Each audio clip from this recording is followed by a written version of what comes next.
The opinions expressed by the host and guests in this show are not necessarily the views of Children's Health Defense.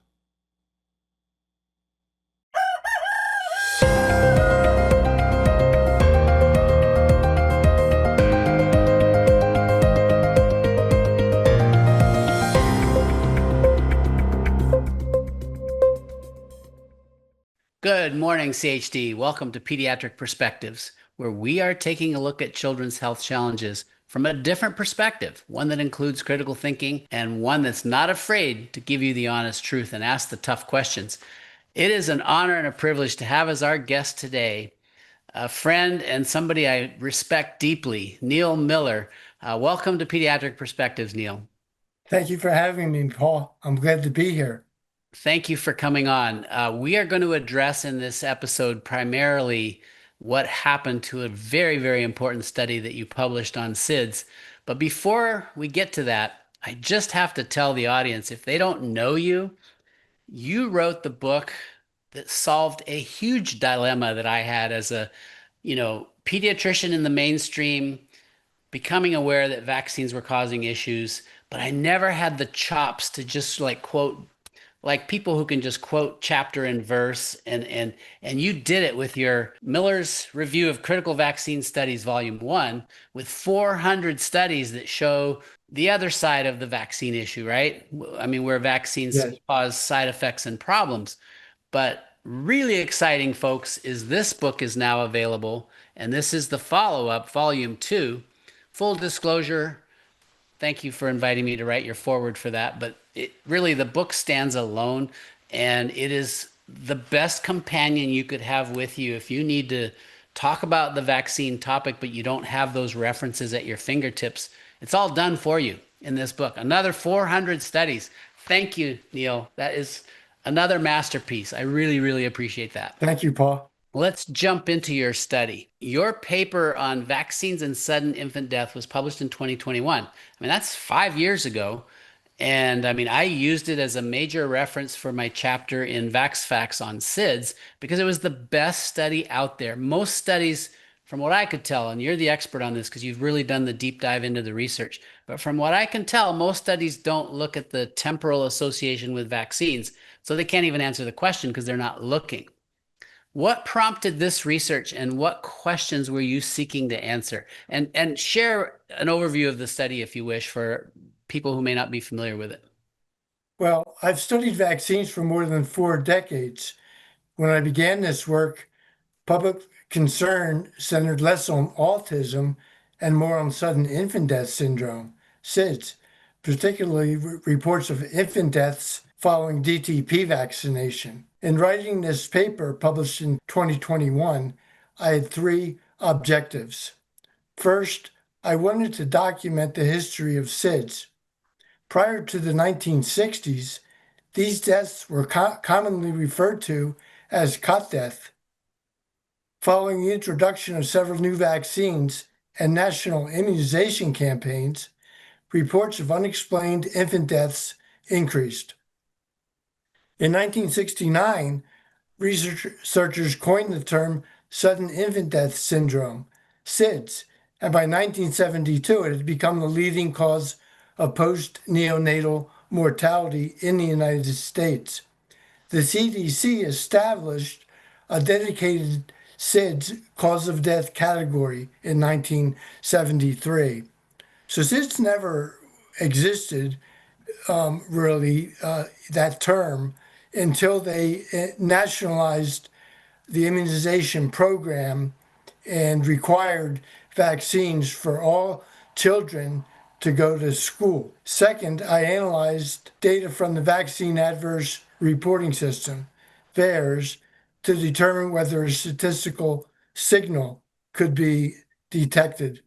And third, I reviewed the medical literature to examine what other researchers had reported regarding the relationship between vaccines and SIDS. As you get to the next part, which is to tell us what your principal findings were, before that, though, I seem to recall that at some point, perhaps there used to be a diagnostic code for death from vaccines, but that code was actually removed. So there's no way for a doctor to say that this vaccine caused the death because there's no code for it. Am I right on that? The International Classification of Diseases is the book that's put out by the World Health Organization so that deaths are standardized and causes of diseases are standardized. Right. And in 1979, and it's updated every 10 or 15 years. And when the 1979 update came out, they removed prophylactic vaccination from their official causes of death. Right. Prior to that time, a medical certifier could classify a death as caused by the vaccines. Actually, there were also subcategories of vaccine-related deaths also to particular vaccines, like the smallpox vaccine, the DTP vaccine, etc. But they were all removed in 1979. Yeah. So if you're listening to this, just think about that. You have eliminated by removing the definition. So ICD code for vaccine related death is gone, and all of a sudden, poof, it's gone. There are no more vaccine related deaths. I mean, they played that game with polio and changing the diagnostic criteria and all of that. This is not the first time we've seen this game. But let's jump now to some of what were your principal findings? You were looking at those three things you were trying to figure out, and what did you find? Well, in the analysis, what I did is I downloaded the VAERS database from 1990 through 2019. So there were 30 or 31 years of data that I looked at, and I extracted all of the infants from that database. And then I looked at the infant deaths, sudden infant deaths and all infant deaths, whether they were labeled as sudden infant deaths. And the analysis found that among 2,605 infant deaths reported to VAERS, 58% occurred within 3 days of vaccination, and 78% occurred within 7 days of vaccination. The excess of deaths in these early windows was statistically significant. Highly significant is my recollection. Yes, P yes. value of 0.000 or something like that. Yeah, 0.00001. Yeah, incredibly significant. When you say these deaths occurred within a window of 3 days of the vaccine or 7 days of the vaccine, you're talking about they only occurred after the vaccine in that window, not the same window before. Is that correct? That is correct. I would like to look at a study, or I wish a study would be done that looks at whether the deaths occur before the vaccine, because, that would be interesting. I looked at 60 days. I looked at the first 60 days post-vaccine, and all of the deaths occurred within the first few days. Wow.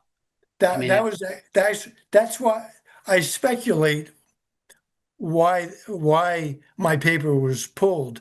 censorship, folks, is alive and well. And what happened to you in this magnificent paper is to me absolutely shocking. The viewers know me. They know about my vaxxed unvaxxed study being retracted back in 2021. And that was simply one bogus complaint, got it removed. But at least the paper was still available and to my knowledge is still available. You can go and find it. It's got a watermark across it that says study retracted, something like that. Yours, I think it's gone, right? Can you explain what happened and when and if Yeah, why? yeah, exactly. Yeah. On December 18 of last year, nearly 5 years after my paper was published, I received an email from Dr. Lash.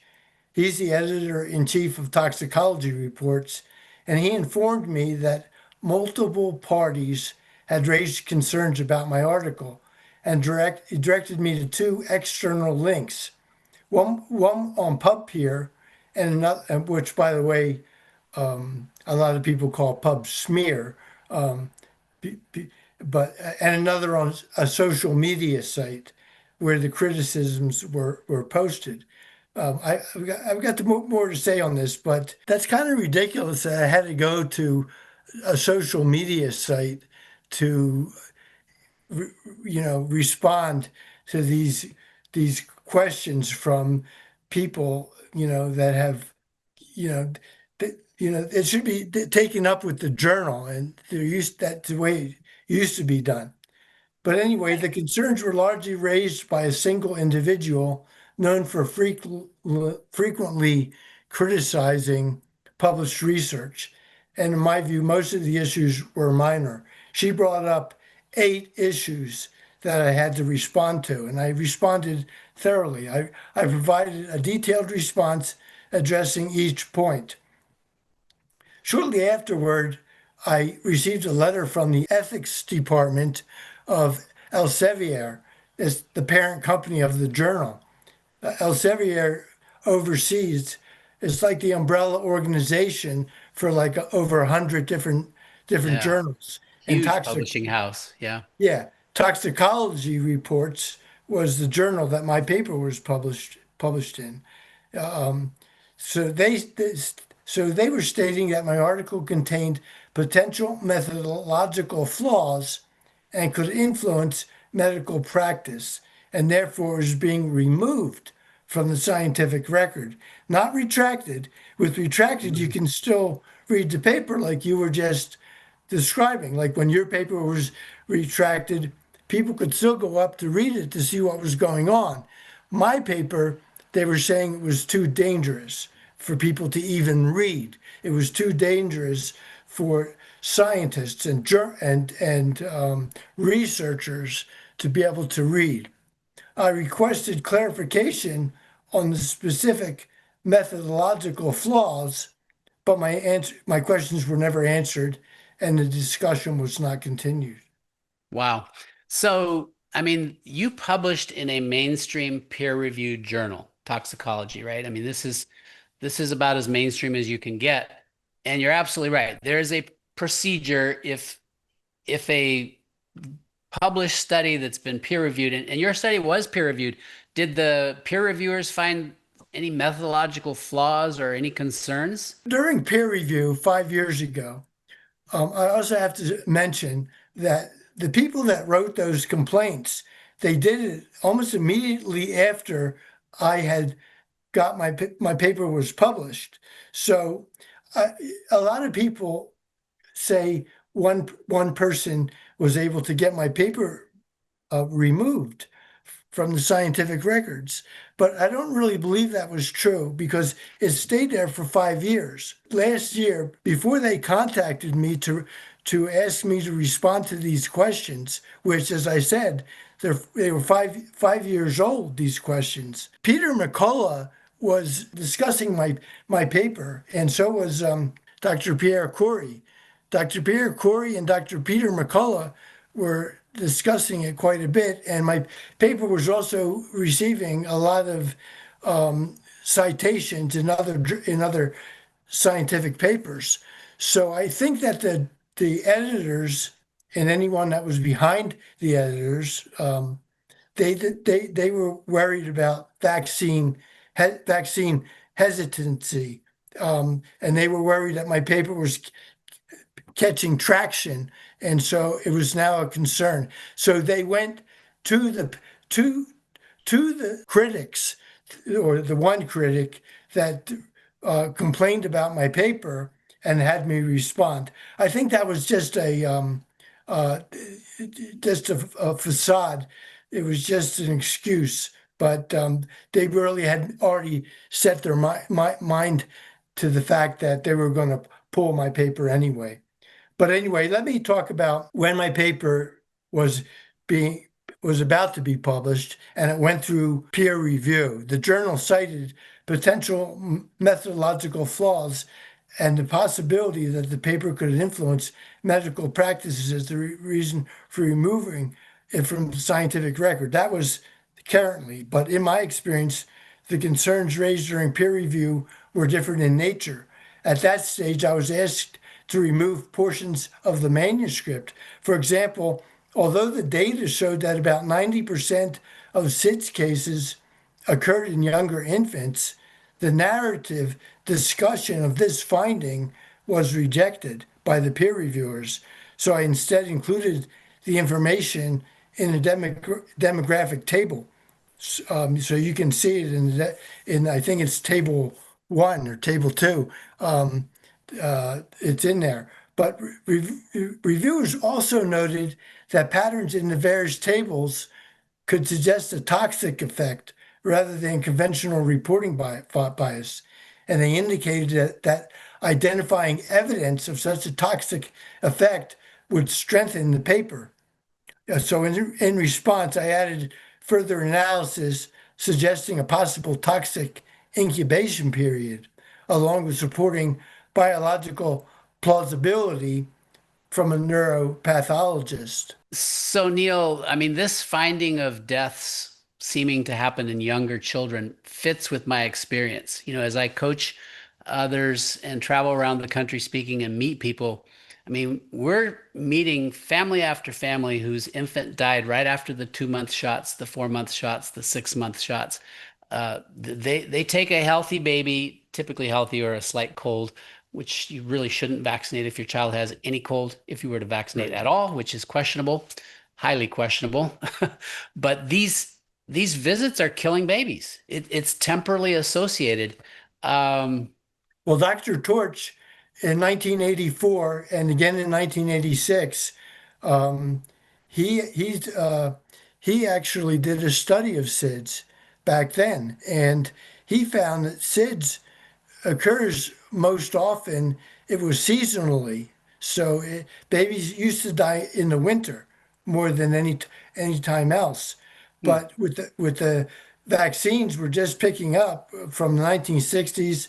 They expanded more in the 1970s and early 1980s, and then babies were dying at 2 and 4 months of age, and the establishment they use that as an excuse as to why it's not the vaccines are not related to the SIDS is not related to the vaccines. They say, well, babies just die at 2 to 4 months. That's the age when SIDS occurs, but that's not true. So, Neil, one thing for our viewers to consider, and I'll have you elaborate.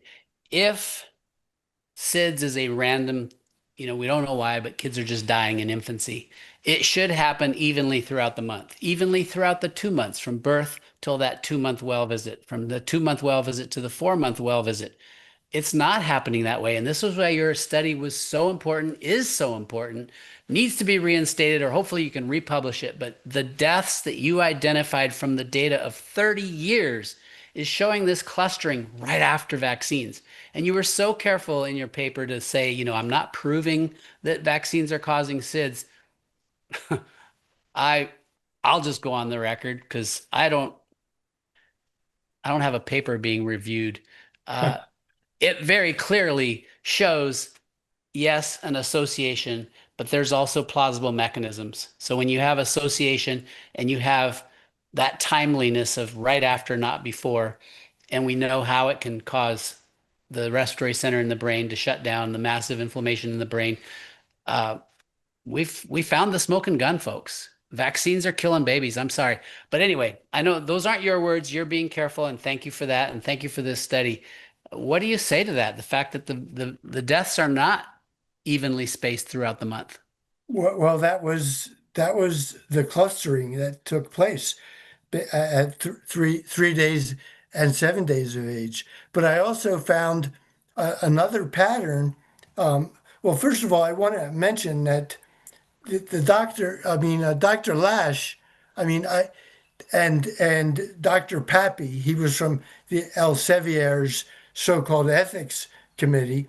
Both of them I had my correspondence with both of these doctors, and I was opposed to them, obviously, for removing I didn't want them to remove my paper, and I felt I was justified because they wouldn't answer me what was the methodological flaw, and and they just they just said, and they said it had something to do with theirs. So I assume it was reporting bias. Reporting bias is like if people tend to report that it was related to the vaccine. This is their claim, the Dr. Lash's claim, and the pro-vaccine people, their claim that people are more likely to report that it was the vaccine if it happened close in time to the vaccine. That's also what temporal clustering is about. Um, but I, but my study on day one, it had less infants died on day one than they died on day two. And Dr. Miller, he's a neuropathologist. He he spoke before the vaccine court, and he stated that the peak of the vaccine problem, the so-called toxic effect of the vaccines, takes place about 24 to 48 hours after vaccination. And if the babies were only dying from reporting bias, then it would have been the most deaths on day one, and then less deaths on day two, and even less deaths on day three. But that's not what took place. What took place was there were X amount of deaths on day one, and then there were a statistically significantly greater number of deaths on day two. And this is direct evidence of what I call an incubation pattern. And it goes against standard reporting bias. And it provides evidence that reporting bias cannot answer the total question of why these babies are dying. And so that's why that's the main reason they had no justification for pulling my paper. Yeah, no, that makes total sense. So HHS Secretary Robert F. Kennedy Jr. recently sent a letter to Dr. Lash, and he raised a number of questions about your paper and requesting a response. What is your reaction to this? Has anything happened? Well, I was pleased and I was grateful. The Secretary Kennedy has been willing to endure significant criticism for his convictions, and I appreciated his interest in the case.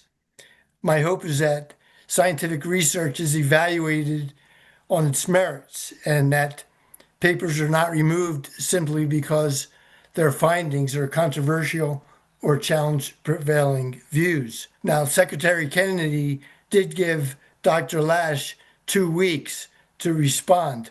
So that's, I think, up to Friday. So he hasn't got, I assume he hasn't received Dr. Lash's response yet. So we'll wait and see. Yeah. Are others trying to replicate this study? It seems to me that would be fairly easy to do. And secondly, is there any chance you can get it republished somewhere else? The data used in my study, there are publicly available through VAERS, allowing any researcher to replicate or reanalyze the work. While many critics have challenged the study, some appear to misunderstand its claims. If the use of temporal clustering in VAERS data is considered grounds for removal, then the same standard would apply to numerous CDC, FDA, and mainstream medical studies that have used similar methods to identify potential safety signals. Whether or not I'm going to republish it, I'm not sure. I've already had a couple of journals that are interested in republishing it, but of course, they're not they're not indexed by PubMed, the National Library of Medicine. I'm writing a book tentatively titled "The Forbidden Study: Vaccines and Excellent. Sudden Infant Death." And the first section reproduces the original paper that was published in Toxicology Reports and later removed. The second documents my correspondence with the journal's editor-in-chief and Elsevier's ethics representatives, allowing readers to assess both sides of the dispute. The third section examines whether artificial intelligence considers the removal scientifically justified. I'll just give you a peek insight into the artificial intelligence's answer. No, it does not find its removal justified. The book will also include my correspondence with COPE, that's the Committee on Publication Ethics. I contacted them and I filed a complaint with them. So all my correspondence with COPE will be included in the book. And Secretary Kennedy's letter to Dr. Lash will be included, and commentary from Peter Gertsch, MD. He was the co-founder of Cochrane Collaboration. So he understands scientific principles and he understands whether this study was justifiably removed. And he recently wrote an article and published it in Substack. And he is very outraged at this paper's removal. He does not believe it's justified. Yeah. Oh, I'm outraged also. I am horrified at the progression of censorship and the fact that, thank you, by the way, for putting this all in a book, because they can't, well, they can ban books. I had a book banned from Amazon, and I heard of somebody else who recently had a book That was banned. me. I was the other one. That was the other one. So did they ban this book too? No. No. Okay, good. So by the way, happy 4th of July.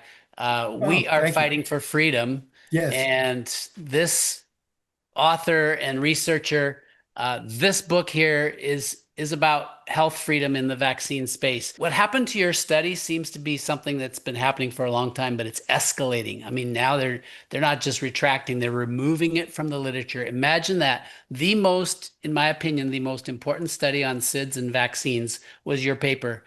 And they didn't just retract it bogusly, by the way, they've removed it. That is just shocking. So generations to come won't be able to find this paper unless they're reading books, and people don't read books much.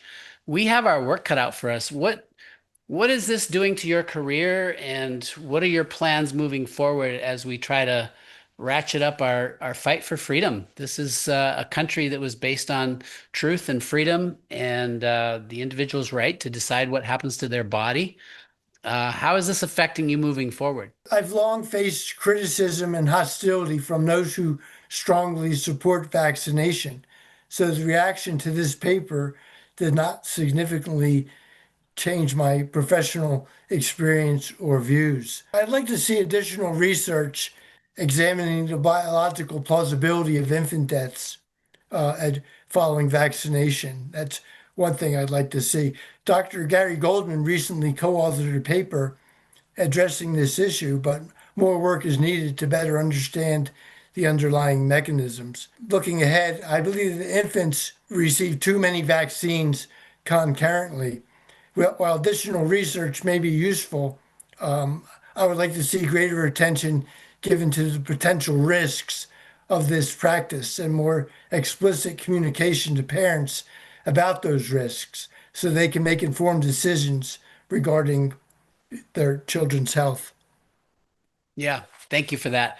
I mean, this paper covered a 30-year span of time, and you found over 2,000 cases in VAERS where you could compare the death to the timing of the vaccine. But if you're a listener, and correct me if I'm wrong, Neil, there are over 2,000 SIDS deaths. And if you add suffocation and other diagnostic criteria they're now applying to infants dying, it's probably well over 4,000 of the 20,000 US infant deaths per year that are potentially related to vaccines. I discussed that in this paper, where I discussed the history of SIDS and how they manipulated or concealed the true rates by playing with, when the Back to Sleep campaign came about, they manipulated the statistics, and they were just calling it suffocation in bed. They were doing this in the United States, and they were doing it around the world, where they were just hiding the fact that babies were dying from vaccines. Yeah. No, I was early in my pediatric training when the Back to Sleep program was rolled out by the American Academy of Pediatrics. And of course, as an early student of whatever, right, in that system, I believed it. I thought, oh, so this is what we need to do. We just need to put babies on their backs. Well, no, if you vaccinate them, they still die at the same rate as you showed. Okay. So many different little articles published to try to steer us away from the actual what's really going on here.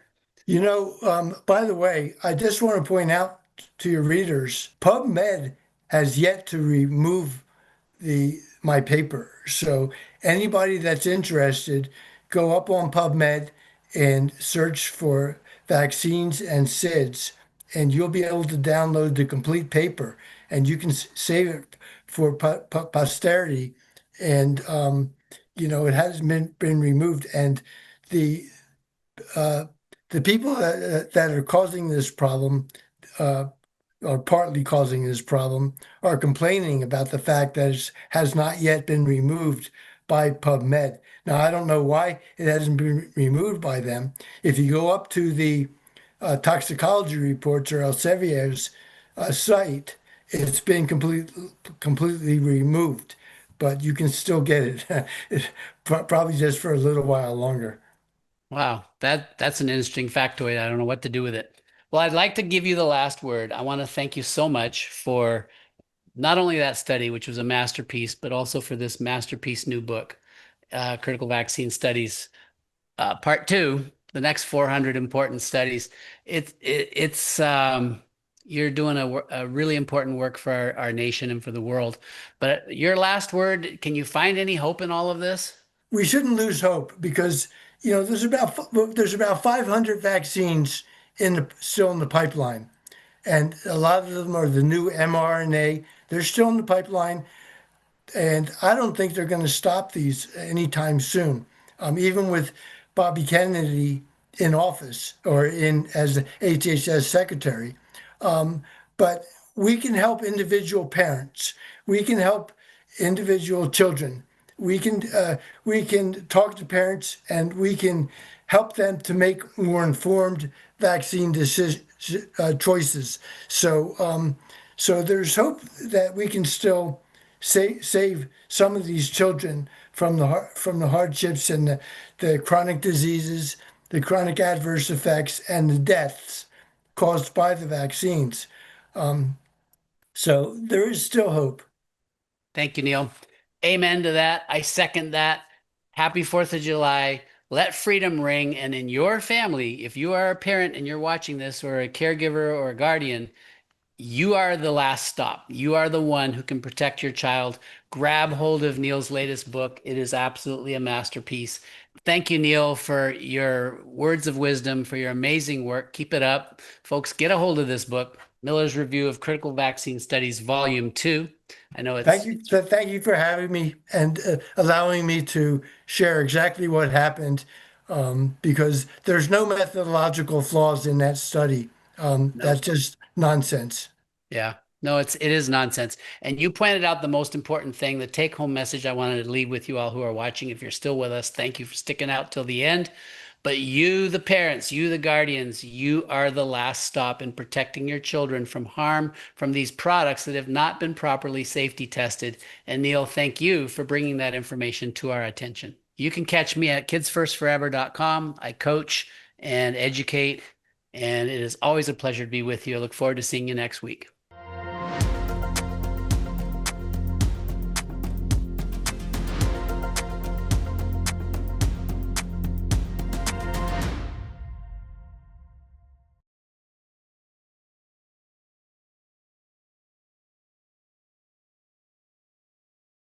Tell everyone your name, please. My name's Melissa. Melissa, and this is the story about. Let's go. So you've got two children. Mm-hmm. Their ages now. 11 and 9. And this is a story, starts off when you were pregnant with your first. I was pregnant with my first. What happened that made you take vaccines while you were pregnant? I was told by my OB that it was recommended, and that when my daughter was going to be born was like the height of flu season, and that they, think that I should get it, and they were pressuring me. Can you think of some of the things they said to you? They told me that they were going to give my child immunity, and that whatever I took at that time, my child would get. I was told that I was being like, not a bad parent, but like a disservice to her to not get them, and everybody gets them, and they're safe. And what were they? Can you remember? They were the Tdap and the flu shot. So I remember them saying that there was a cutoff time, like in my pregnancy, that I needed to make a decision up to that point. And it seemed as though every time I went to, a regular doctor's appointment, they always, asked me, and then they always followed up with, you're not really helping her by not getting them. You really need to get it, and it's the flu season, and they're gonna get, and if they get the flu, they're gonna die. Like, they could die. So it was just a lot of like pressure. Did you ever ask them if it was safe? Yeah. And the feeling was clearly telling you it's not. Well, my gut was saying, don't do it. And they kept pushing me. And I felt like that was kind of like the theme of all the vaccines, is like the push. So I finally gave in because I was so sick of hearing them every visit, like just keeping me in a room, like not letting me leave. So I said, just do it. Just get it over with, because I'm kind of done on hearing you guys talk about it. And how many weeks pregnant were you then? I was 32. I was a couple of days shy of 32. Okay. So I went into the doctor's office, and they did one in one arm and one in the other. And I was just sitting there. They left me in a room, and I was there for like an hour. And I remember opening up the door and saying, hey, I got the vaccines. Like, can I just leave? And they were like, oh no, you have to wait.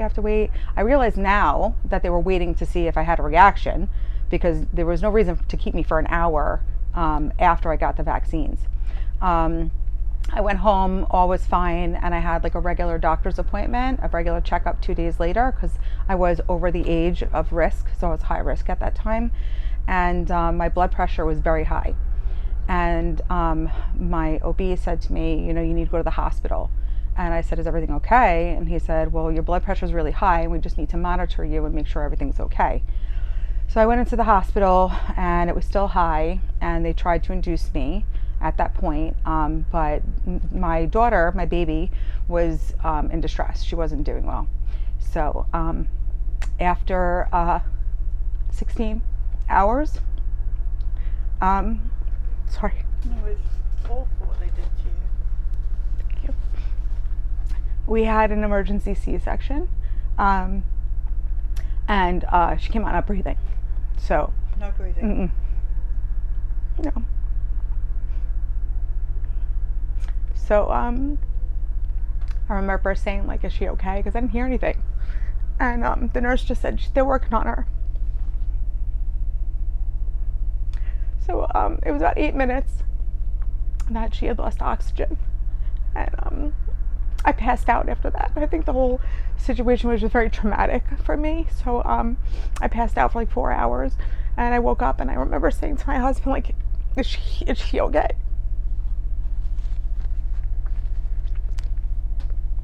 He said, yeah, she's alive. So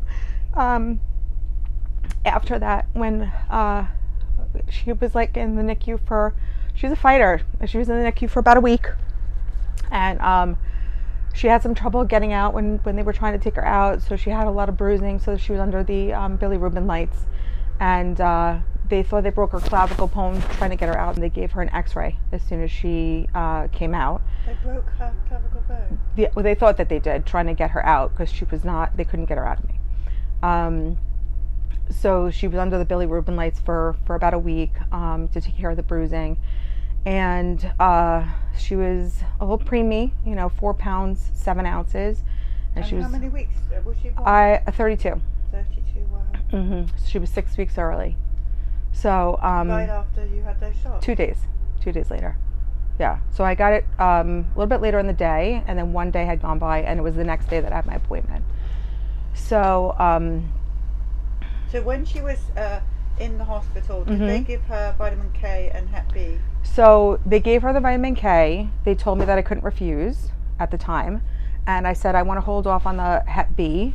Again, I didn't know anything about vaccines at that point, in all honesty, and I didn't make the connection. There was something in me, like my gut, being like, she's 6 weeks early, and I don't want to start overwhelming her system with like all this stuff. So I said, oh, when she's, the time that she's supposed to be born, really born at the pediatrician, I'll follow up with the Hep B. And they would let me get away with that. They'd let me leave the hospital without getting the Hep B. So she got the vitamin K. After she had come home, it was the night that she had come home, and my blood pressure they couldn't control my blood pressure. And they gave me a whole bunch of medication. And I called the OB and I said, my blood pressure is really high. It's like 350 over 180. And I'm starting to panic. And he said, you're just a new mom. Just try and relax. It's your first night home with her. Just try and take it easy. I'm sure it's just that. A couple hours later, I took it again, and it was the same. And he said, try and get a night, you're probably overtired, just try and get like a good night's rest. So I go to sleep, and it was about 3 o'clock in the morning, and I laid down, and I heard like bloop, bloop, bloop, bloop, bloop, bloop, bloop, as I was breathing. And at that point, it was almost like something hit me like a ton of bricks, like, go to the hospital. You need to go to the hospital. So I called my sister to come get me, and I literally felt like I was dying. And I went to the hospital. They wheeled me into trauma in the ER because my blood pressure was still that high, and pulled my sister out of the room and said she's in congestive heart failure. So they filled me with a lot of medication during the time that they were trying to get her out. I think because my blood pressure was high, they gave me a lot of magnesium drips, and I wasn't releasing the fluid. I now realize that I have MTHFR, and I wasn't letting go of anything that they were giving me. And so I went into congestive heart failure. Luckily, I knew the nurse in the ER, and I said to her, you're not giving me anything else. I'm done with giving me anything else. And they gave me a water pill. She said, okay, don't worry about it. I'm gonna take care of it. And she gave me a water pill, and it literally just like all came out. My blood pressure resolved, and it was good to go after that. So again, at that point, I didn't put two and two together. I just realized that, something just didn't sit right with me. And every time I went to a pediatrician after that, I kept saying, like, you're giving her one. Like, you're not giving her any more than one. She's getting one at a time. And I got fired from 4 pediatricians' offices because not only is it because I was doing one at a time, I wasn't following the schedule. So even though I was still doing it, they still said, if you're not going to follow the schedule, like, you can't be with this practice. And every single time I gave her one, she had a reaction to it. So like at her 2-month appointment, she had projectile vomiting after that. At her 4-month appointment, she had explosive diarrhea, unconditional, completely just could not be consoled, just crying and crying and crying, blood curdling screams, and up all night crying. And I remember my husband and I just walking back and forth every night trying to calm her down.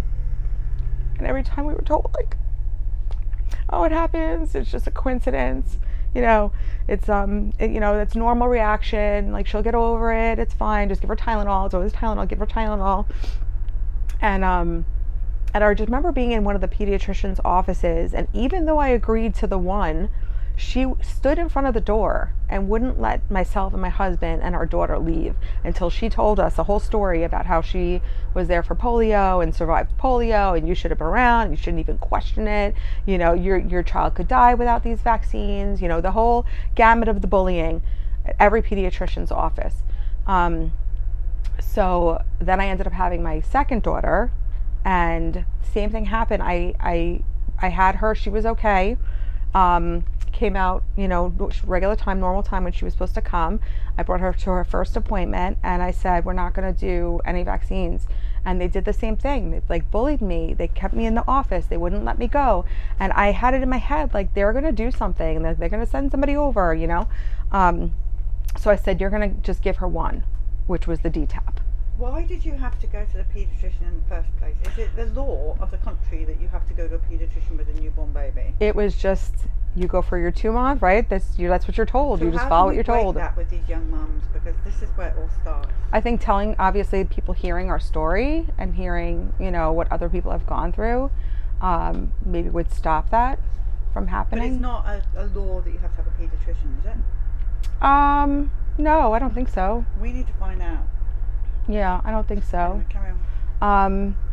So we gave her the DTaP, and that night I brought her home, and she was screaming, like this blood curdling scream. And you gave it a DTaP because the bullying was so Mhm, intense yes. on your second child. Correct. Yes. And she also broke out in hives from head to toe.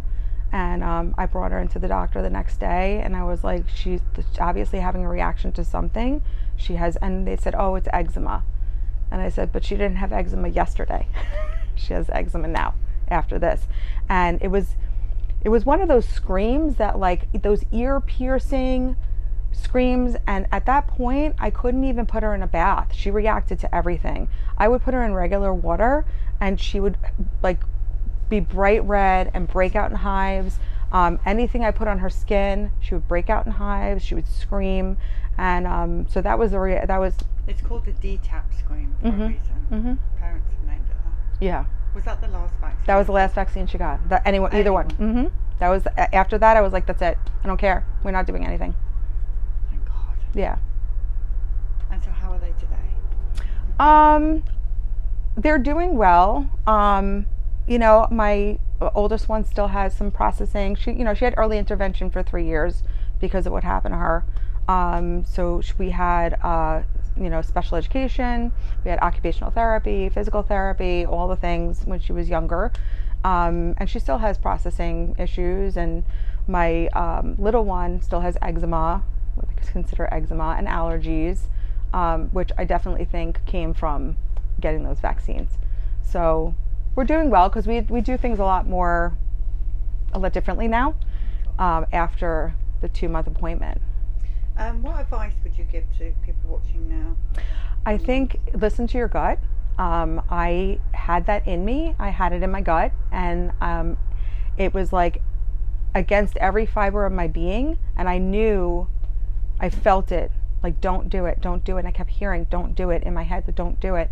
And I went against it because I felt like I had to, and you don't have to.